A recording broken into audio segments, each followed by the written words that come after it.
India alliance और अखिलेश यादव के बीच हो गया है तलाक। महाराष्ट्र और झारखंड में समाजवादी पार्टी अकेली लड़ेगी चुनाव। अब बी टीम का तमगा किस पर लगेगा? जी हां दोस्तों, बता दें कि लगातार अखिलेश यादव बहुजन समाज पार्टी पर बी टीम का आरोप लगाते हुए देखने को मिलते हैं। हर चुनाव में अखिलेश यादव की तरफ से इसी प्रकार का बयान बहुजन समाज पार्टी को लेकर रहता है। बहुजन समाज पार्टी को वो बीजेपी की बी टीम कहने में कोई कसर नहीं छोड़ती। लेकिन जब हम देखते हैं कि किस प्रकार समाजवादी पार्टी काम कर रही है और किस प्रकार से चुनाव को फेस कर रही है, तो इसमें यह समझ आएगा कि अखिलेश यादव ही खुद बी टीम की तरह काम कर रहे हैं। चूंकि बता दें कि आने वाले कुछ ही दिनों में महाराष्ट्र के अंदर विधानसभा के चुनाव होने जा रहे हैं, वहीं झारखंड में भी विधानसभा के चुनाव है और उत्तर प्रदेश में भी 9 सीटों पर उपचुनाव हो रहे हैं। तो इन तीनों जगहों पर सभी की सभी राजनीतिक दल अपनी बिसात बिछा चुके हैं और तैयारियां कर चुके हैं। कई सारी पार्टियों ने अपने कैंडिडेट घोषित कर दिए। बहुजन समाज पार्टी ने 9 सीटों पर अपने कैंडिडेट घोषित कर दिए हैं। महाराष्ट्र की बात करें तो महाराष्ट्र में भी लगभग 100 से अधिक सीटों पर बहुजन समाज पार्टी के कैंडिडेट्स की सूची आ चुकी है। झारखंड में भी बहुजन समाज पार्टी मजबूती से चुनाव लड़ रही है। वही भारतीय जनता पार्टी है, कांग्रेस भी चुनाव लड़ रही है और अखिलेश यादव जो कि इंडिया अलायंस का हिस्सा है, अखिलेश यादव की समाजवादी पार्टी भी चुनावी मैदान में है। जी हां, आप सही सुन रहे हैं, अखिलेश यादव जो कि इंडिया अलायंस का हिस्सा है, लेकिन इंडिया अलायंस ने उन्हें एक भी सीट नहीं दी है और इसी वजह से खफा होकर अब अखिलेश यादव ने समाजवादी पार्टी से अपने कैंडिडेट्स को चुनावी मैदान में उतार दिया है। बता दें कि आप अगर देखते हैं राजनीति उत्तर प्रदेश की, तो उत्तर प्रदेश में पिछले लोकसभा चुनाव की बात हो या फिर अभी उपचुनाव की बात हो, यहाँ कांग्रेस का जो रवैया रहा यहाँ समाजवादी पार्टी के साथ, तो उसमें आपने देखा होगा कि कांग्रेस ने यहाँ अपनी तलवार छोड़ दी और मैदान खुला कर दिया था समाजवादी पार्टी के लिए। लेकिन समाजवादी पार्टी ऐसी नहीं है। समाजवादी पार्टी की तरफ से अखिलेश यादव का ये बयान भी आया कि राजनीति में त्याग महत्वपूर्ण नहीं है, तो त्याग के लिए कोई जगह नहीं है, ऐसी बात अखिलेश यादव कर रहे हैं। वही उसी कांग्रेस ने जिसने उत्तर प्रदेश के 9 सीटों में समाजवादी पार्टी को ही अपना नेतृत्व दे दिया है और समाजवादी पार्टी के भरोसे पर ही कांग्रेस यहाँ उत्तर प्रदेश में देखी जाएगी 9 सीटों पर, और कांग्रेस अपने कैंडिडेट्स नहीं उतारेगी। वहीं महाराष्ट्र में और झारखंड में अखिलेश यादव अपने कैंडिडेट्स उतारने जा रहे हैं। उन्होंने अभी 12 जो प्रत्याशियों की सूची है वो जारी कर दी है और उन्होंने अपनी सभाएं लेना भी शुरू कर दी है महाराष्ट्र के अंदर।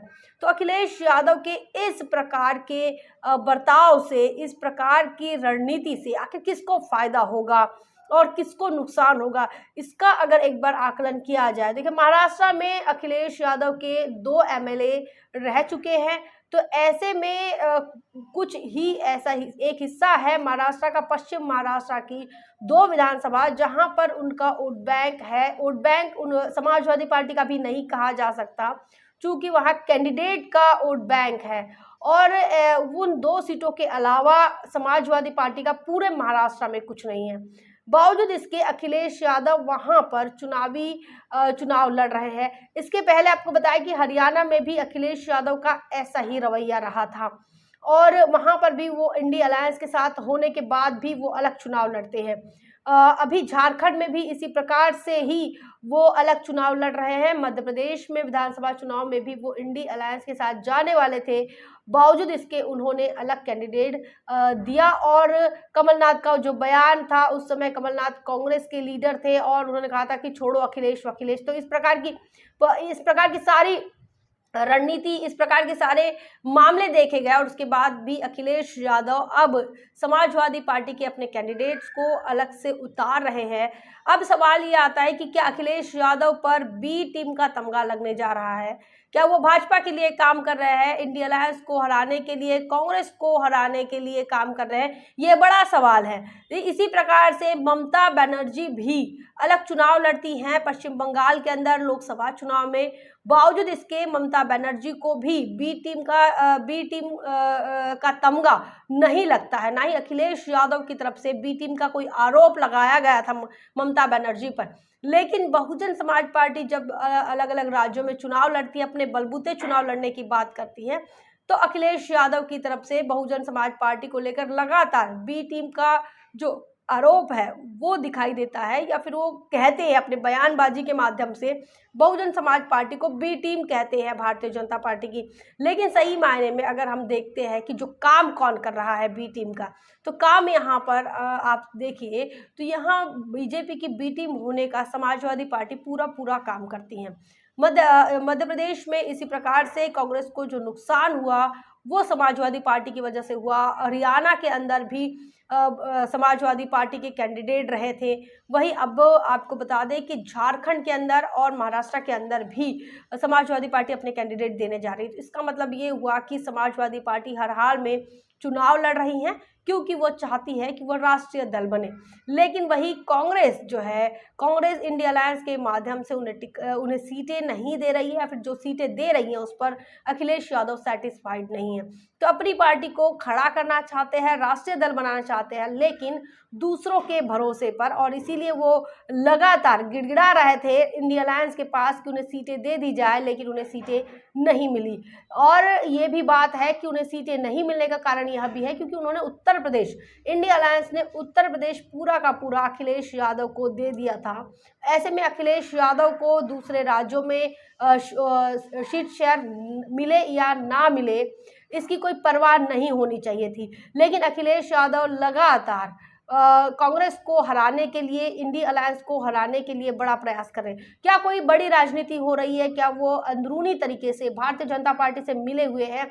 ये बड़ा सवाल है, क्योंकि अगर इस प्रकार से अगर अखिलेश यादव अपने कैंडिडेट देते हैं तो उन सीटों पर भारतीय जनता पार्टी को ही नुकसान होगा।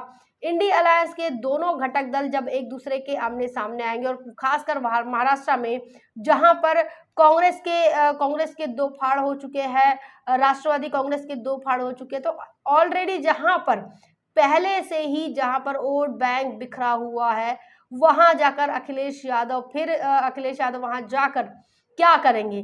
क्या वोटों का डाइवर्जन ही करेंगे, वोटों का बंटवारा करेंगे और भारतीय जनता पार्टी को नुकसान पहुंचाएंगे? ये बड़ा सवाल आज के तारीख में महाराष्ट्र और झारखंड इलेक्शन में जो रणनीति बनाई है समाजवादी पार्टी ने, उस रणनीति को देखकर सवाल आ रहे हैं। क्या आप सोच रहे हैं? आपको क्या लग रहा है? क्या वाकई में समाजवादी पार्टी ही भारतीय जनता पार्टी की बी टीम है? क्योंकि महाराष्ट्र के पहले हमने मध्य प्रदेश देखा है, मध्य प्रदेश में भारतीय जनता पार्टी को फायदा हुआ।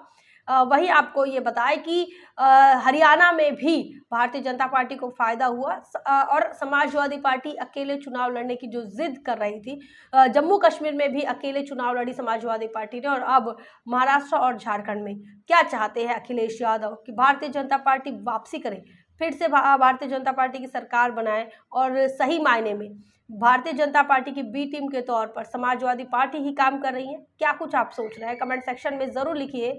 बने रहे नेशनल चौपाल पर, तब तक के लिए जय भीम, जय भारत।